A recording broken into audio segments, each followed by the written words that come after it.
கோவை மாநகர பகுதியில் மெத்தபெட்டமைன் விற்பனையில் ஈடுபட்டதாக கைது செய்யப்பட்ட 9 பேர் மீது குண்டா சட்டம் பாய்ந்திருக்கிறது. கூடுதல் விவரங்களை செய்தியாளர் ஞானசேகரன் வழங்கிட கேட்கலாம். ஞானசேகரன், வணக்கம். போதைப்பொருள் கடத்தல் வழக்கில் 9 பேர் மீது தற்பொழுது குண்டா சட்டம் பாய்ந்திருக்கிறது. இது குறித்தான முழு விவரங்கள் ஞானசேகரன். வணக்கம் சிந்துஜா. கோவை மாநகர பகுதியில் போதைப் பொருள் விற்பனை செய்வதை தடுக்க காவல்துறையினர் தீவிர நடவடிக்கை மேற்கொண்டு வருகின்றனர். இந்நிலையில் கடந்த பிப்ரவரி மாதம் ரேஸ்கோர்ஸ் பகுதியில் மெத்தபெட்டமைன் என்ற உயர் ரக போதைப் பொருட்கள் விற்பனை செய்வதாக கோவை செட்டிவாளையத்தைச் சேர்ந்த மிதுன்ராஜ் என்பவரை போலீசார் கைது செய்தனர்.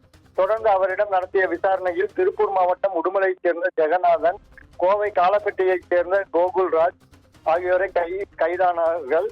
கைதான 3 பேரிடம் தீவிர விசாரணை நடத்தப்பட்டது. அதில் பெங்களூரிலிருந்து உயர் ரக போதைப் பொருளான மெத்தபெட்டமைனை வாங்கி வந்து கோவையில் விற்பனை செய்தது தெரிய வந்தது.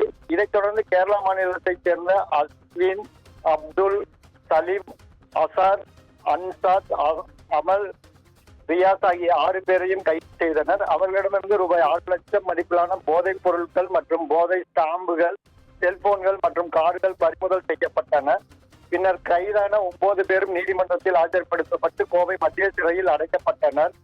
இந்த 9 பேரும் குண்டர் தடுப்பு சட்டத்தின் கீழ் கைது செய்ய மாநகர காவல் ஆணையருக்கு சரவண சுந்தருக்கு பரிந்துரை செய்யப்பட்டது. இதையடுத்து அந்த 9 பேரும் குண்டர் சட்டத்தின் கீழ் கைது செய்ய காவல்துறை ஆணையர் உத்தரவிட்டார். இதைத் தொடர்ந்து அதற்கான நகலை கோவை மத்திய சிறையில் இருக்கும் அந்த 9 பேரிடம் காவல்துறையினர் வழங்கி உள்ளனர். விவரங்களை வழங்கியமைக்கு நன்றி ஞானசேகரன்.